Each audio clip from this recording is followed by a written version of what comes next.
You won't get a single smell of my money. Nothing!" shouted Amanda, with a cruelty that froze my blood to the bone. We had just met at the lawyer's office after my discharge from the hospital, and my daughter had completely changed. Her eyes gleamed with a greed I had never seen before. "The 300,000 from the house sale is mine now, Dad?" she said, smiling coldly while holding the sale papers in front of me. "My name is Robert. I'm 68 years old, and I never imagined the day would come when my own daughter would betray me like this." I was still weak, recovering from the heart attack that nearly killed me 2 months ago. The house where I spent my entire life, the home that had belonged to our family for 3 generations, had been sold without my knowledge while I was fighting for my life in a hospital bed. This story began on an ordinary Saturday morning. I was pruning the rose bushes that my late wife Martha had loved so much. The garden had always been my refuge since she passed away 5 years ago. Amanda, my 42-year-old daughter, had come to visit me as she occasionally did on weekends. She had gotten divorced 2 years ago, and since then I had noticed some changes in her behavior. She was always talking about investments, new business opportunities, and how she needed capital to restart her life after a difficult divorce. While cutting the higher branches, I felt a searing pain in my chest, as if someone was crushing my heart with an iron fist. The pain radiated to my left arm, and I fell to my knees, dropping the pruning shears. The world began to spin around. Me and my vision darkened at the edges. With the last breath of strength, I called out to Amanda, who was in the kitchen preparing lunch.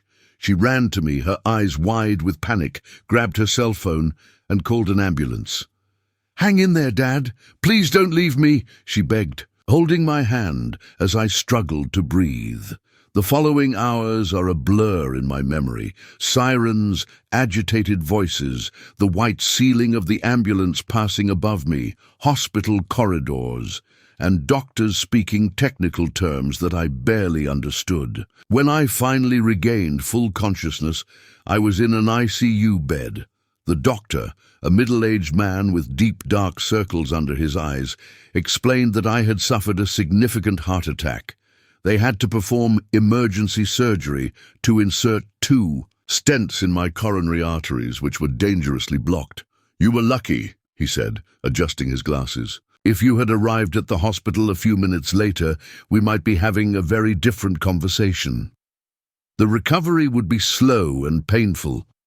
I would need to stay in the hospital for at least 2 weeks for observation, followed by a period of absolute rest. No effort, no stress, just medication and a strict diet. My life had completely changed in a matter of minutes." Amanda appeared soon after, her eyes red from crying. Her expression was one of pure concern as she tightly held my hand. "My God, Dad, you gave me a terrible scare," she said, her voice breaking. "For a moment, I thought I was going to lose you like we lost Mom." At that moment, I felt grateful to have my daughter by my side. Despite the problems she faced in her personal life, Amanda was always my only child, my pride. After her mother died, our relationship had become more distant, but still, I loved her unconditionally. "Don't worry about anything, Dad," she said, wiping away a tear. "I'll take care of everything while you recover. The house, the bills, everything. You just need to focus on getting better." She then asked where I kept the important documents, claiming she would need to deal with health insurance, medical bills, and other bureaucratic matters. Without suspecting anything, I indicated the drawer in my office where I kept all the organized folders, including the house deed and my banking documents. "Everything is in the second drawer of the desk. The folders are labeled," I explained, feeling a twinge of pain as I moved to speak.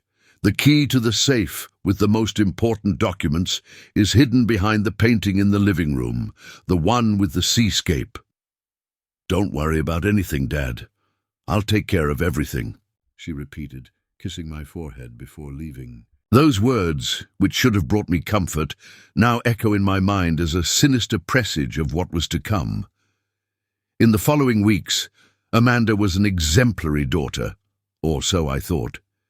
She visited me daily at the hospital, brought small, Gifts, magazines, and even my old radio so I could listen to my favorite programs. She talked with the doctors, managed my medications, and seemed genuinely concerned about my recovery. When I mentioned worrying about the house and hospital bills, she assured me she was taking care of everything and that I shouldn't stress myself. "Remember what the doctor said, Dad? No stress. Let me handle the finances for now. I'm using your savings to pay the bills. Everything is under control," she explained with a reassuring smile. I believed her. Why wouldn't I? She was my daughter, my blood. Each day that passed, I felt a little stronger. Respiratory physiotherapy was painful, but necessary. I learned to value each breath, each beat of my repaired heart. When I finally received discharge, after almost 3 weeks in the hospital, I was anxious to return home, to the comfort of my home, to Martha's memories that lived in every corner of that house. Amanda picked me up from the hospital. She seemed nervous, constantly checking her cell phone while helping me with the discharge paperwork. "Is everything okay?" I asked. Yes. I'm just checking if everything is ready for you," she quickly replied, avoiding my gaze. "Actually, Dad, I have a surprise for you." My heart warmed. Despite all the difficulties, my daughter had prepared something special for my return. Maybe a dinner with friends, or she had renovated some part of the house to facilitate my recovery. Little did I know that the surprise would change my life forever. On the way home, Amanda drove in silence, occasionally casting worried glances in my direction. I attributed her behavior to the stress of the past few weeks.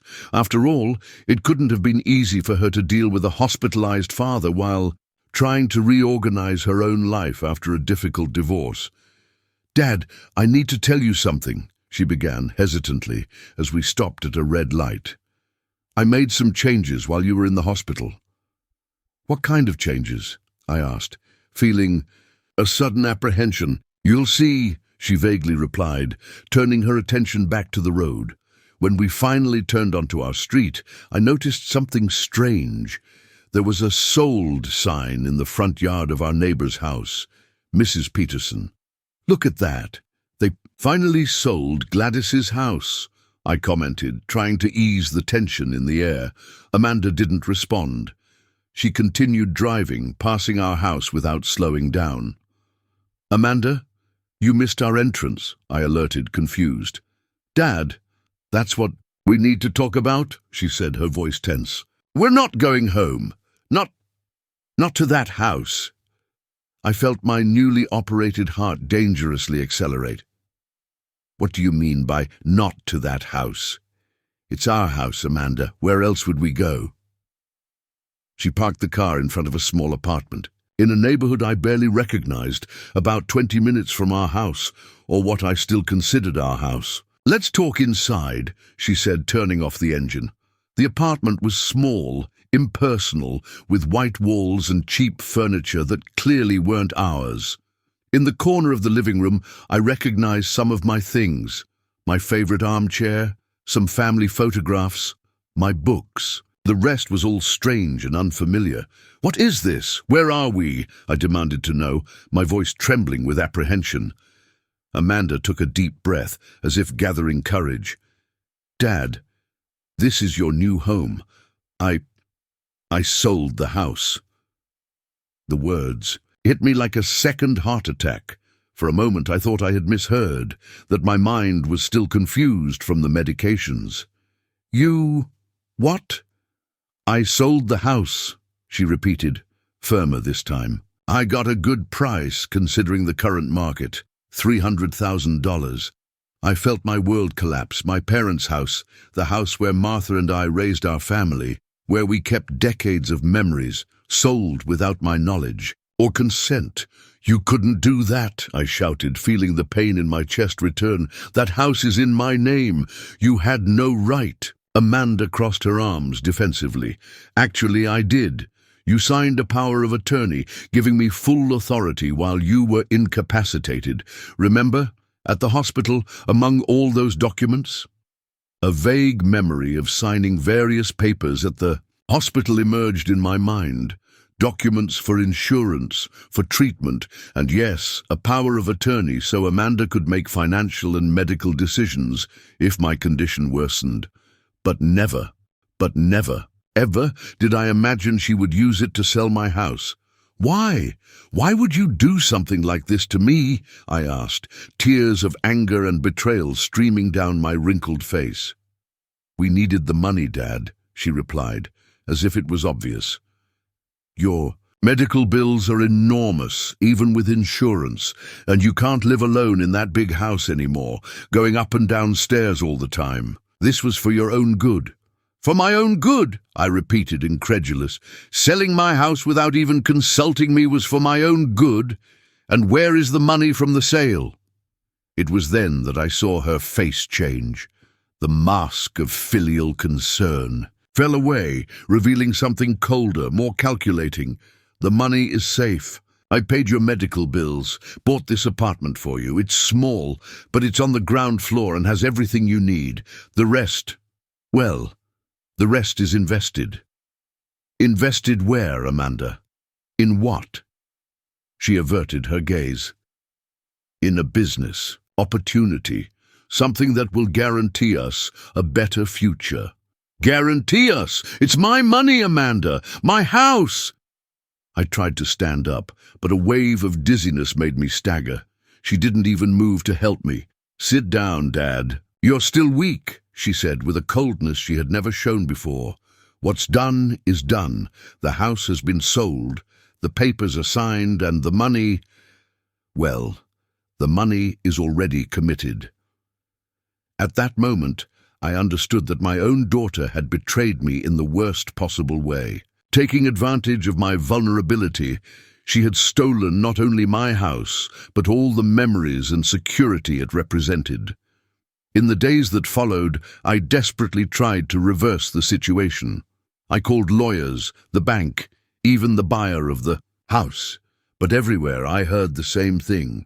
The sale was legal. The power of attorney I signed gave Amanda full authority to act on my behalf. There was nothing I could do. Meanwhile, she rarely came to visit me in the small, depressing apartment. When she did come, it was only to bring some basic groceries or check if I was taking my medications. Our relationship, once close despite the ups and downs, was now irreparably broken. A month after my forced move, I received an unexpected call from Martin, the old accountant who had handled the finances for the hardware store I had maintained for decades before retiring. Martin had heard rumors about the house sale and wanted to check if I was okay. "Robert, I'm worried," he said after we exchanged a few words. "I've heard your daughter is investing heavily in a rather dubious cryptocurrency scheme." My blood froze. Cryptocurrency? What kind of scheme? One of those new digital currencies that promise astronomical returns. Stellar coin or something. Like that. A lot of people in town are falling for it, but it smells like fraud. Big promises, little substance. I thanked Martin for the information, and as soon as I hung up, I began researching Stellar coin on my old tablet. One of the few possessions Amanda hadn't managed to sell. What I discovered confirmed my worst fears.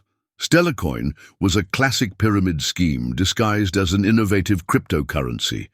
It promised returns of 300% in a few months, but all the warning signs were there. Anonymous founders, vague white. In paper, no real technology behind it, and my daughter had invested all the money from the sale of my house, all my security in old age, in this obvious fraud. I confronted Amanda the next time she appeared. I showed her the evidence I had gathered, the warnings from regulatory agencies, the reports from other people who had lost everything in similar schemes. "You threw away $300,000 on a scam," I accused. "How could you be so irresponsible with our family's money?"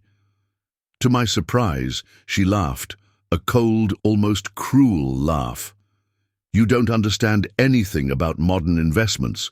Oh, Dad, This is the future. In 6 months, our investment will have tripled. You should thank me for securing your retirement. It's not an investment, Amanda. It's a scam. And it's not our money. It's my money, from my house. It was then that she exploded, revealing her true nature. You won't get a single smell of my money, nothing, she shouted with a cruelty that froze my blood to the bone. The $300,000 from the house sale is mine now, Dad. You've already lived your life. Now it's my turn. After the hell I went through in the divorce, after losing everything to that scumbag Richard, I deserve this. I was shocked by my daughter's transformation. Where was the sweet girl I knew? The young woman who cried at the sight of injured animals, who donated part of her allowance to environmental causes. In her place was a bitter woman, consumed by greed and resentment. You can't do this, I said, trying to stay calm. It's illegal, even with the power of attorney. Prove it, she challenged. All the papers are in order. The power of attorney gave me the authority to make financial decisions for you. That's exactly what I did. In the months that followed, my health worsened. The stress of betrayal, the anguish of losing my home, the constant worry about the future, all of it took its toll. I had 2 more mild cardiac episodes, requiring brief hospitalizations on both occasions. Amanda rarely showed up, and when she did, it was only to check if I was still alive, probably worried about the possibility of inheriting some debt. If I died, it was during my 3rd hospitalization that I met Elena, a middle-aged nurse with a gentle smile and eyes that seemed to see beyond my physical fragility. Elena began to care for me not only during her shift, but also in her free time. She brought small snacks she knew I liked, helped me with physiotherapy, and simply sat by my side to talk. "You remind me of my father," she confessed one day. He was also betrayed by someone he trusted. In his case, a business partner. He never fully recovered from the pain of betrayal, but he found the strength to start over. I told Elena my whole story, about the house, about Amanda, about the cryptocurrency scheme that would surely drain all my money down the drain. To my surprise, instead of just offering sympathy, she had a different reaction. "Robert, you need to fight," she said firmly. "What your daughter did is not only morally wrong, but probably has illegal aspects to it. A power of attorney doesn't. Give her the right to use your money for her own benefit." "But what can I do? I don't have money for lawyers, and none of the ones I consulted thought I had a chance." Eleanor smiled, a smile that lit up her tired face after a long shift. "My brother is a lawyer specializing in elder rights. I'm sure he would be interested in your case, and he often works pro bono on cases he considers important." That's how I met Miguel, Elena's brother. An energetic man in his 50s with an evident passion for justice. Unlike the other lawyers I consulted, Miguel didn't immediately dismiss my case. "The power of attorney gives your daughter the power to act for your benefit, not for her own benefit," he explained after carefully examining the documents. "If we can prove that she used the money from the sale for high-risk personal investments without considering your needs, we have a case of power of attorney abuse. Also, there's the question of capacity at the time of signing. You were under heavy medication after heart surgery. We can argue that you weren't in full mental capacity to understand the implications of the document." For the first time in months, I felt a spark of hope. With Miguel's help, we began to build a case against Amanda. The process was slow and painful. Each new discovery about my daughter's actions was like a knife to my already fragile heart. We discovered that, besides investing in Stellar Coin, Amanda had used part of the money to buy a luxury car and to take a trip to Europe, to relieve stress, as she justified in messages we managed to recover. She had literally squandered the money for my security in old age on personal luxuries, while I lived in a tiny apartment, depending on the kindness of strangers like Elena. When we finally filed the lawsuit, Amanda's reaction was one of fury. and disbelief. She couldn't believe that I, her own father, was suing her. In her distorted mind, she had done nothing wrong. She was just taking what she deserved after years of sacrifice taking care of me, although her visits had been, at best, sporadic after Martha's death. The case dragged through the courts for almost 6 months. During that time, as Miguel had predicted, the Stellar Coin scheme completely collapsed. The founders disappeared with the investors' money, leaving only a defunct website and empty promises. Amanda lost everything she had invested, almost $200,000 from the house sale money. The judge who presided over our case, a severe woman with grey hair and perceptive eyes, had no mercy on Amanda. The court finds that there was a clear abuse of power of attorney and exploitation of the plaintiff's vulnerability, she declared in her ruling. The defendant acted in her own interest, not in the best interest of her father, as was her legal and moral obligation. The ruling determined that Amanda should reimburse me the full value of the house sale with interest. All assets she had acquired with the money, including the luxury car, should be liquidated immediately. Additionally, the power of attorney was nullified, and Amanda was prohibited from exercising any kind of control over my finances in the future. It was a victory, but a bitter one. The money I eventually recovered, less than half the original value since much of it had been lost in the cryptocurrency scheme, could not buy back my house, which had already been renovated and occupied by a young family. It could not erase the pain of betrayal or restore the destroyed relationship with my only daughter. On the day the judge delivered the ruling, Amanda didn't even look in my direction. She left the courtroom with slumped shoulders, defeated but still unable to recognize the harm she had done. I didn't see her again for almost a year. With the recovered money, I managed to buy a small cottage on the outskirts of town. It wasn't my old house, full of memories and family history, but it was a place I could call my own. Elena helped me with the move and continued to be a constant presence in my life, a friendship that slowly blossomed into something more.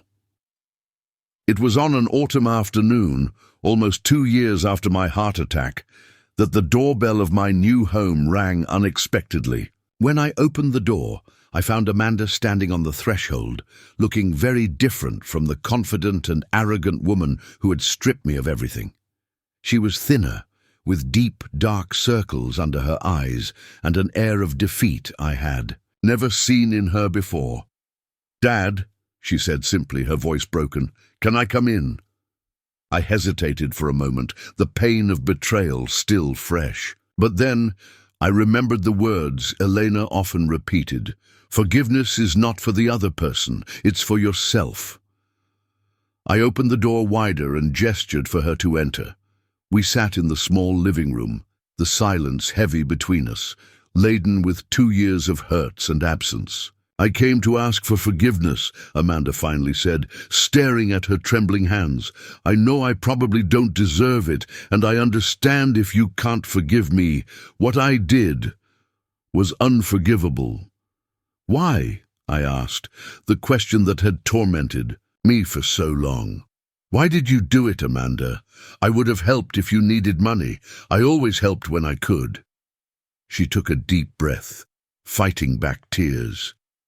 It wasn't just about the money, although that was part of it.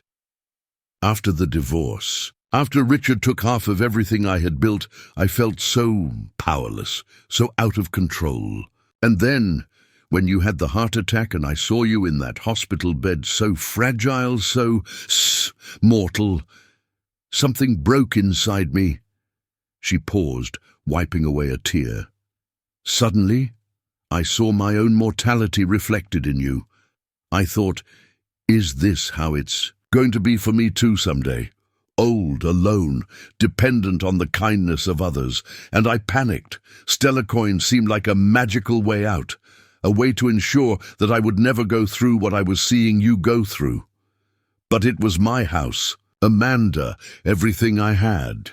"I know," she nodded, the shame evident on her face. In my distorted mind, I thought I was doing something that would benefit us both, that when the investment paid off, I could buy an even better house for you, for us. But it was a lie. I was lying to myself. It was greed, it was fear, it was a temporary madness that became permanent. Silence fell between us again.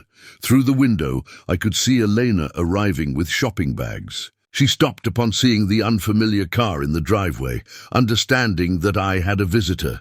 "I lost everything, Dad," Amanda continued. "Not just the house money, but my job, my apartment, my dignity. I hit rock bottom, and when I got there, I realized that the only person who had always been by my side, even when I didn't deserve it, was you, and I betrayed that trust in the worst possible way."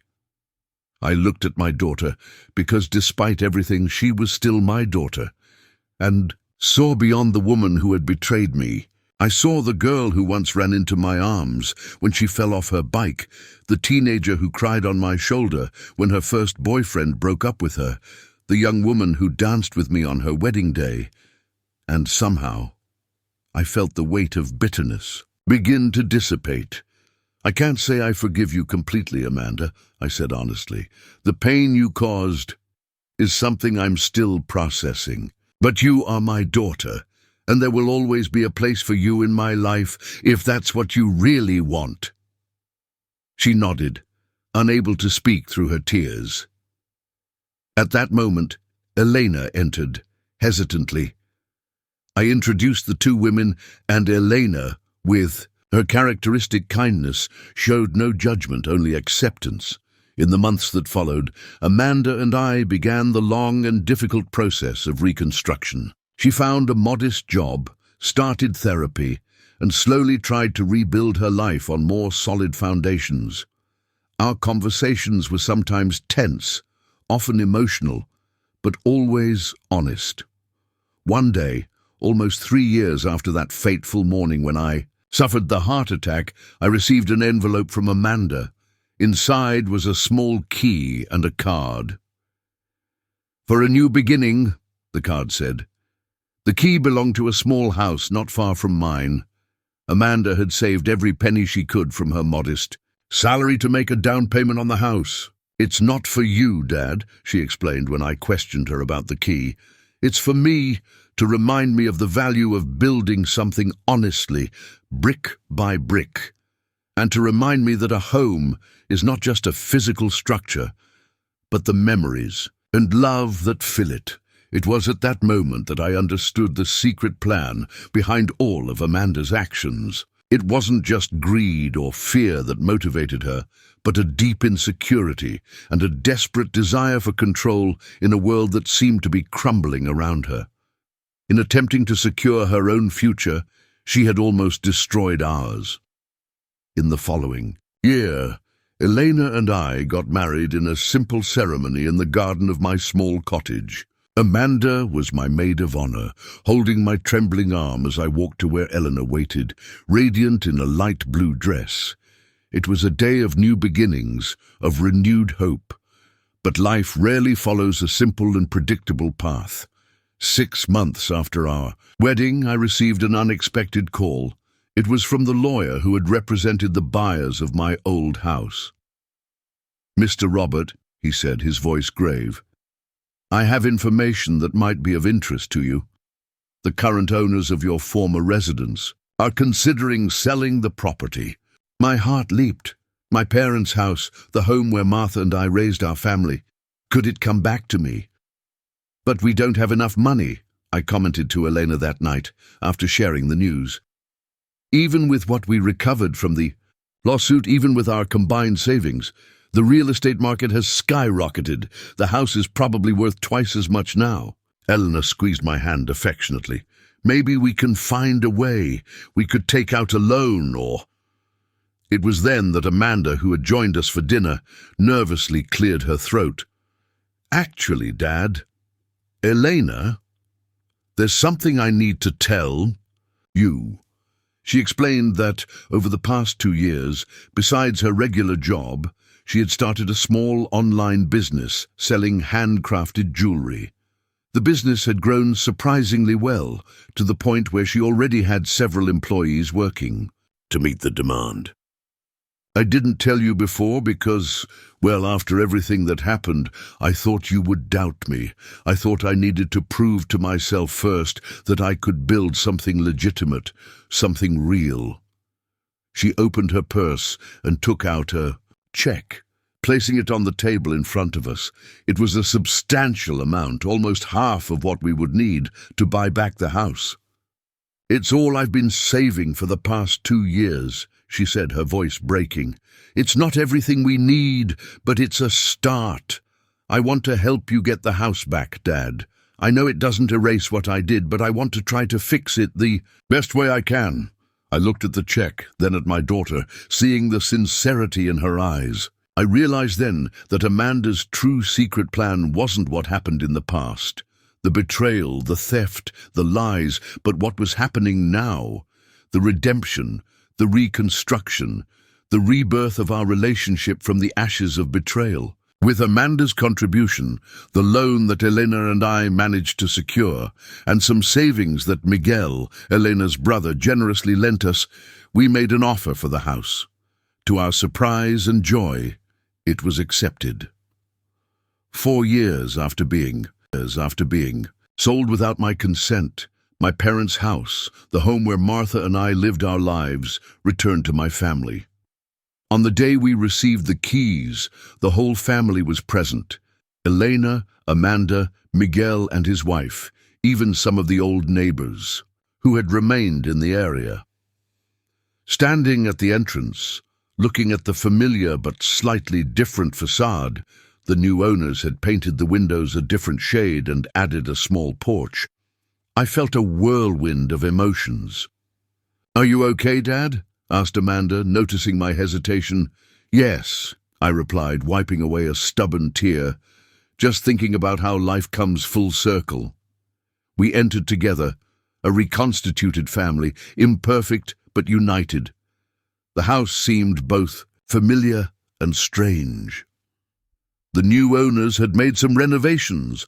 A wall had been knocked down to expand the living room, the kitchen had been modernized, and the backyard, where I had suffered my heart attack, had been transformed into a patio, with a wooden deck. "What do you think?" asked Elena, observing as I absorbed all the changes. "It's different," I admitted, "but it's still our house." In the months that followed, we made the house our home again. Some of the changes made by the previous owners we kept, others we reversed to make it more like it was before. Amanda, who had moved closer, came to visit us regularly, bringing small gifts for the house, a plant here, an embroidered cushion there, small touches that showed her continued commitment to our reconciliation. One afternoon, while Elena was at work, Amanda and I sat on the deck in the garden, watching the birds that visited the feeder we had installed. It was a quiet spring day, the kind of day Martha would have loved. "You know, Dad," Amanda began, breaking the contemplative silence. "I never told you what really happened to the Stella coin money." I turned to face her, surprised. "I thought everything had been lost when the scheme collapsed." She slowly shook her head. "Not everything. Actually, I managed to withdraw a significant portion before the total collapse. One of my friends who worked in cybersecurity noticed some warning signs and warned me to take out what I could while there was still time." I felt my heart rate accelerate. "And what did you do with that money?" Amanda took a deep breath before continuing. "I deposited it in a separate account. I was planning to use it to start my jewelry business, but then, when the lawsuit started and I realized the magnitude of what I had done, I just couldn't touch it. It seemed tainted." "And where is that money now?" I asked, my throat suddenly dry. She pulled an envelope from her pocket and placed it on the table between us. "It's here. Well, not literally here, but this is the statement from the account. It's grown a bit with interest over the years. I never used a penny of it." I picked up the envelope with trembling hands and opened it. The amount shown on the statement was substantial, not all the money from the original house sale, but enough to make a big difference in our lives. "Why didn't you tell me this before?" I asked, confused and emotional. "Because I needed to prove to myself that I could fix things without relying on that money," she explained. "I needed to know that I could rebuild our relationship, my life, my business, everything from scratch, honestly. And because that money was always yours, Dad. It always was. I was just waiting for the right moment to return it." I looked at my daughter, really looked at her, and saw something I hadn't noticed before.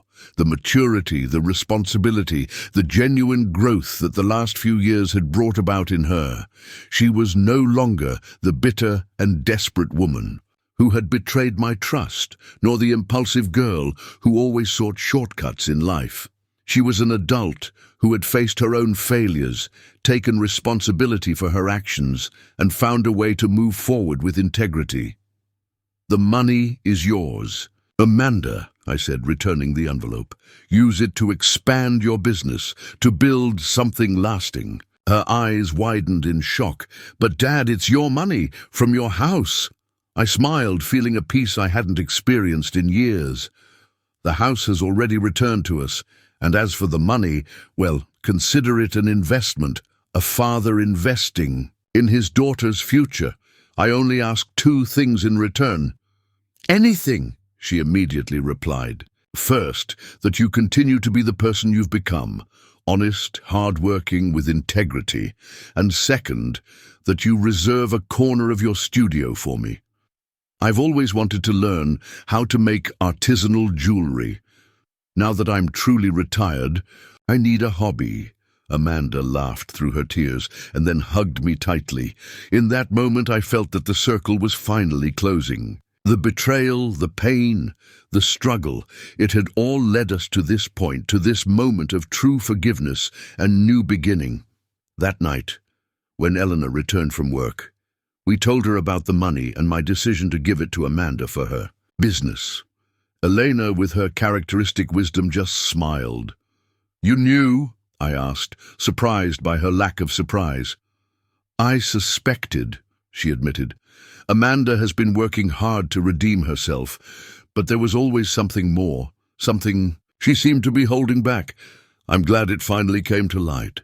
A few weeks later, Amanda presented us with plans for the expansion of her business, a small studio in the downtown area, with space for more artisans and even a small gallery to display the pieces.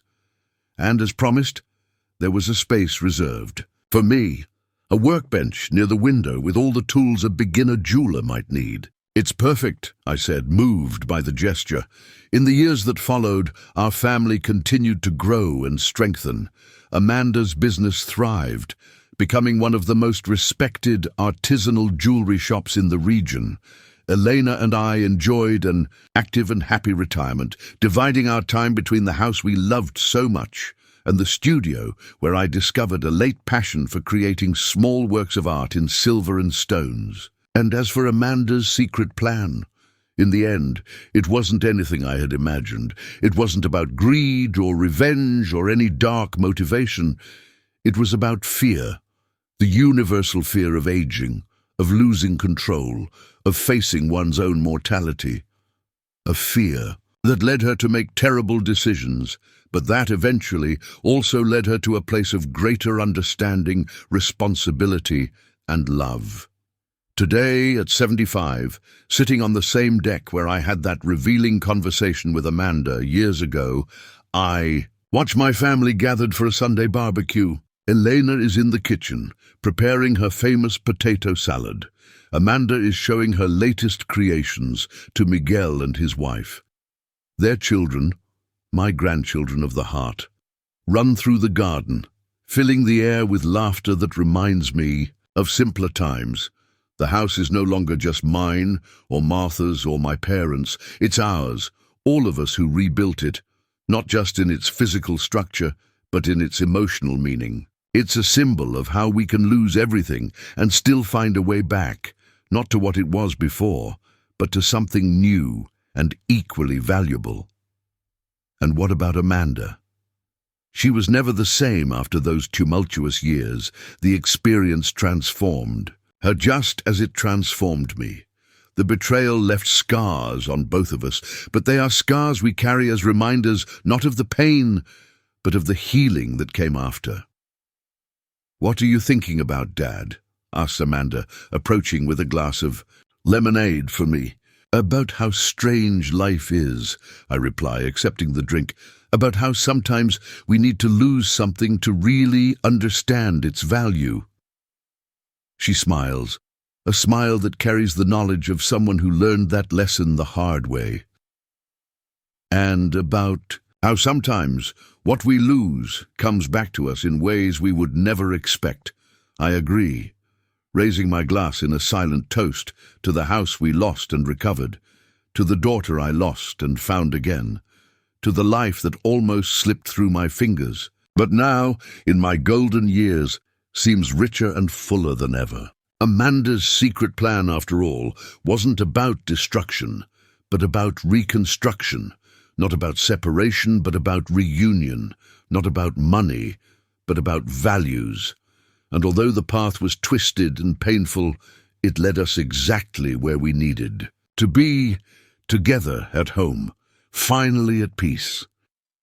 Sometimes I look at Martha's portrait on the living room wall and wonder what she would think of all this, of the betrayal, the reconciliation, the new family we formed from the ashes of the old. I like to think she would understand, that she would forgive, just as I finally forgave. Because in the end, the true legacy we leave isn't houses or money, but the relationships we build, the wounds we heal, and the love that despite everything persists. And so, in the house we lost and recovered, we continue to write our story. Imperfect, complicated, but deeply our own. A story not just of betrayal, but of redemption. Not just of loss, but of gain. A story that hasn't ended yet, and that continues to surprise us with each new chapter.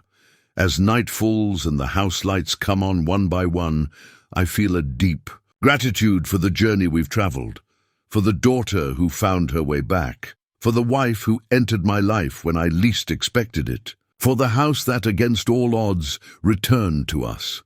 And I realize that sometimes the most secret plans, the deepest ones, are those that the universe has for us. Plans that we only understand when looking back and seeing how each piece, even the painful ones, fit together to create the whole of our lives.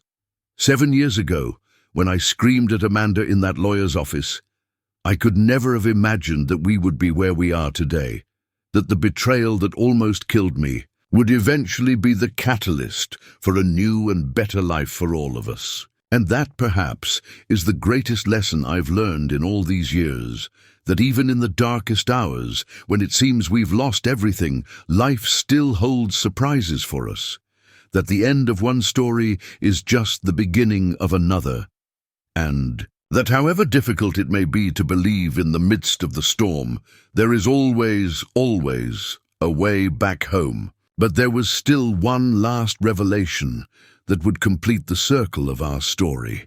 It came unexpectedly, 5 years after we had moved back into our old house, on a rainy autumn evening when Amanda came to visit with a mysterious envelope in her hand. "Dad, there's something I need to show you," she said, her voice uncharacteristically serious. "Something I found when I was cleaning out my storage unit last week." She handed me the envelope, and I opened it with curious fingers. Inside was a faded letter, the paper yellowed with age. The handwriting was instantly recognizable. Martha's elegant, flowing script. "Where did you find this?" I asked, my voice barely a whisper. "It was in an old box of Mum's things that I took after she died," Amanda explained. "I guess I never really went through everything properly. It was sealed, addressed to both of us, with instructions to open it only if something happened that tore our family apart." With trembling hands, I unfolded the letter and began to read aloud, so that both Amanda and Elena, who had joined us, could hear. "My dearest Robert and Amanda, If you're reading this, then something has happened that has created a rift between you two, something serious enough that you've remembered this letter exists. I wrote this in the weeks after my diagnosis, when I realized I wouldn't be around to help you navigate the challenges that life inevitably brings.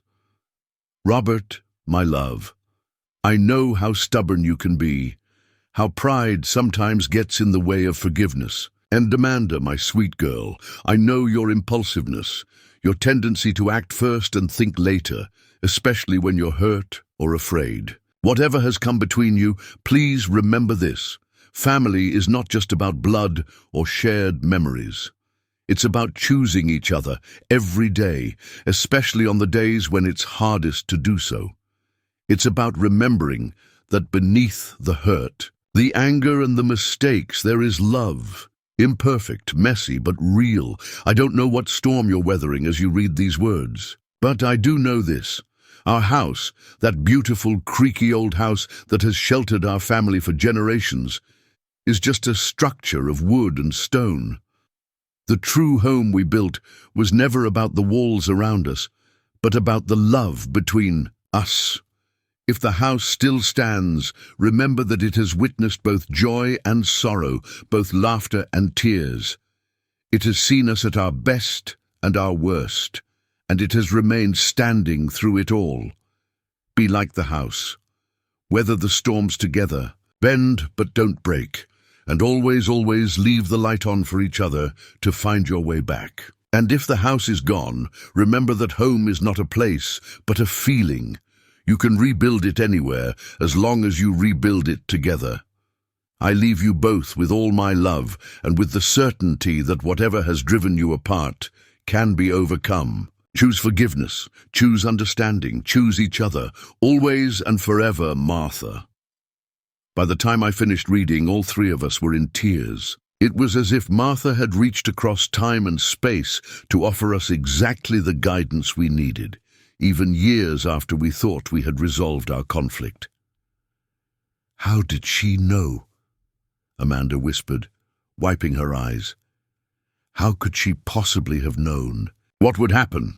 I smiled through my tears, folding the letter carefully. "Your mother always had a way of seeing beneath the surface. She probably noticed things about both of us that we didn't see ourselves." Elena reached out and took both, our hands in hers. "She sounds like an incredible woman. I wish I could have met her." "In a way you have," I replied, squeezing her hand. "Through us, through this house, through the healing we've all experienced. Martha's spirit is in everything we've rebuilt together." Amanda nodded, a new understanding dawning on her face. "That's why I couldn't let go of the money from the house sale, even after everything fell apart. Deep down, I knew it wasn't just about the money or the house itself. It was about what it represented, our family, our history, Mom's memory. And now we've come full circle," Elena observed gently. "The house is back with us, but more importantly, you two found your way back to each other. Martha would be proud." That night, after Amanda had gone home and Elena had retired to bed, I sat alone in the living room, Martha's letter in my hands, and reflected on the journey we'd taken.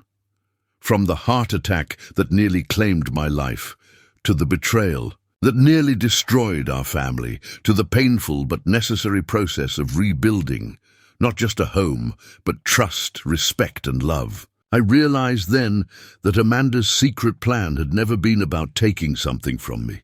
In her misguided way, she'd been trying to secure a future for both of us, to protect us from the uncertainties of aging and loss. Her methods had been wrong, devastating even, but her intentions, beneath all the fear and greed, had stemmed from love and a desperate desire to control the uncontrollable. And my secret plan? I hadn't known I had one until that moment, but looking back I could see that even in my darkest hours, something in me had refused to give up on my daughter. Some stubborn, resilient part of my heart had held on to the belief that we could find our way back to each other. That love, though sometimes buried beneath layers of hurt and betrayal, never truly disappears. The following summer, we hosted a family reunion in our backyard, the first since before my heart. Attack! Amanda's business had continued to thrive, and she had recently started dating a kind, steady man who looked at her with genuine affection. Elena and I were celebrating our 4th wedding anniversary. Miguel and his wife brought their grandchildren, who ran through the same garden where Amanda had once played as a child. As I stood at the grill, watching my family, both by blood and by choice, laughing and talking in the late afternoon sunshine, I felt a profound sense of completion. Not an ending, but a fulfillment, a coming together of all the broken pieces into something new and beautiful. "Need any help, Dad?" Amanda asked, approaching with 2 cold drinks. "I think I've got it under control," I replied, accepting one of the glasses. "But stay and keep me company." She nodded, leaning against the railing beside me. We stood in comfortable silence for a moment, watching the scene before us. "You know," she said finally, "I was thinking about Mom's letter again last night, about what she said about the house, witnessing both joy and sorrow, seeing us at our best and worst." "What about it?" I asked, turning a chicken breast on the grill. "I think that's true of people too, isn't it? You've seen me at my absolute worst, selfish, desperate, willing to betray my own father for financial security. But you've also seen me at my best, or at least I hope you have. And you've loved me through both." I put down the tongs and turned to face my daughter fully. "That's what family is, Amanda, seeing each other completely, flaws, mistakes, strengths, beauty, and choosing to love anyway. Your mother knew that better than anyone." She smiled, a smile so reminiscent of Martha that it made my heart ache with a bittersweet joy. "I think I'm finally beginning to understand." Later that evening, as our guests began to depart and the golden light of sunset bathed our old house in a warm glow, Elena slipped her arm through mine and rested her head on my shoulder. "Happy?" she asked simply.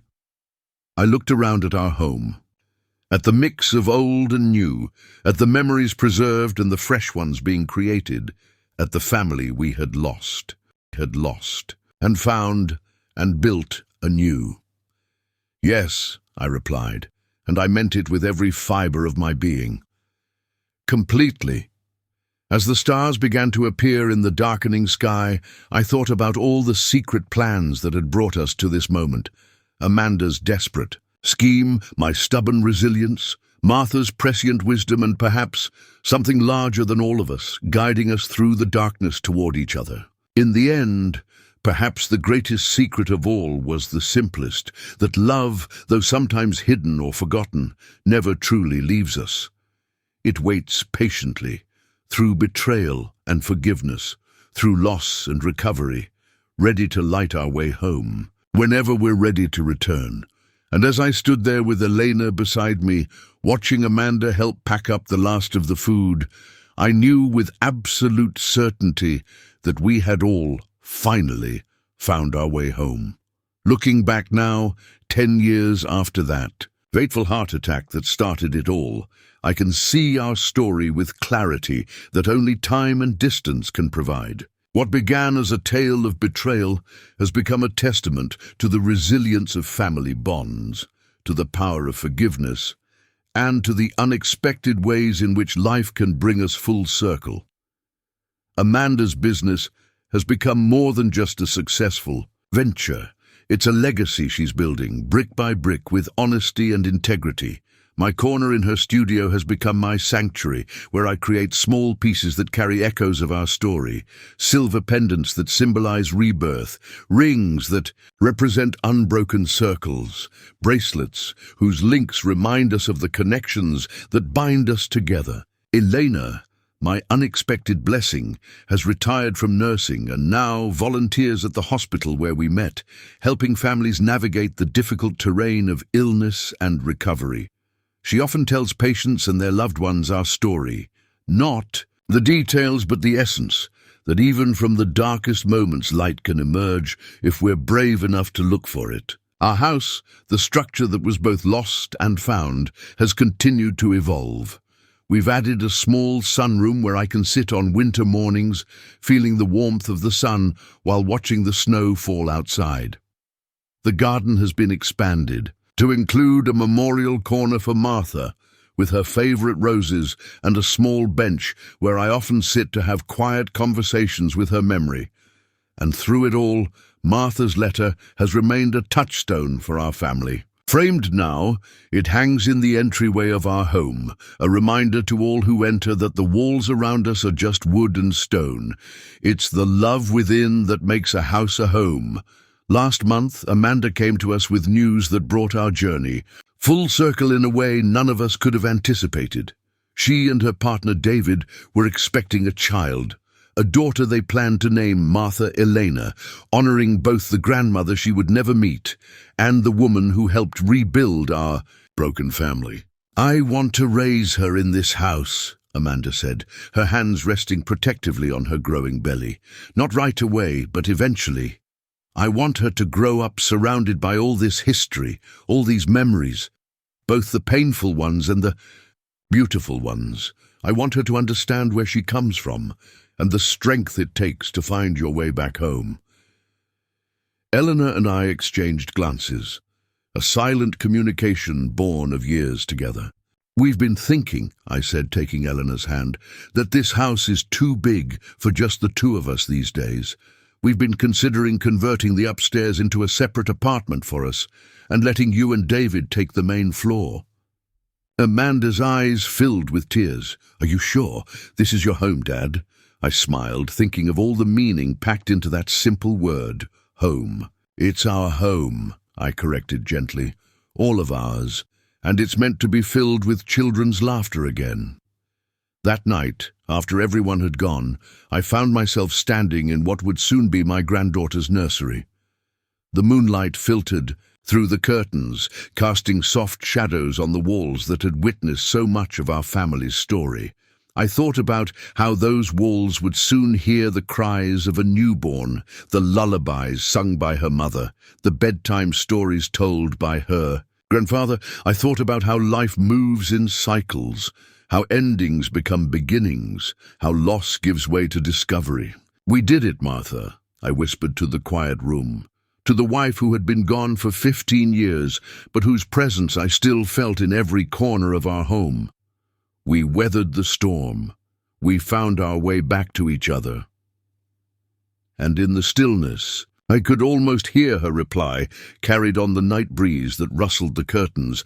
"I never doubted you would." So here we stand, at the end of one chapter and the beginning of another, the story of a house sold and reclaimed, the story of a daughter lost and found, the story of a family broken and mended, the story of love, imperfect, tested, but ultimately triumphant. And as I look toward the future, toward the grandchild who will carry our legacy forward, I understand at last that there was a secret plan all along. Not Amanda's plan of desperation and fear, not my plan of stubborn resilience, but life's plan, mysterious, unpredictable, but ultimately benevolent. A plan that took us through darkness to find a light brighter than any we had known before. A plan that taught us that home is not a place, but a feeling. A plan that showed us that family is not just about blood, but about choice. A plan that reminded us that love, even when betrayed, has the power to heal and transform. And so our story continues in this house that has seen it all, with these hearts that have weathered every storm. Different now, changed by our journey, but stronger, for having made it together home at last.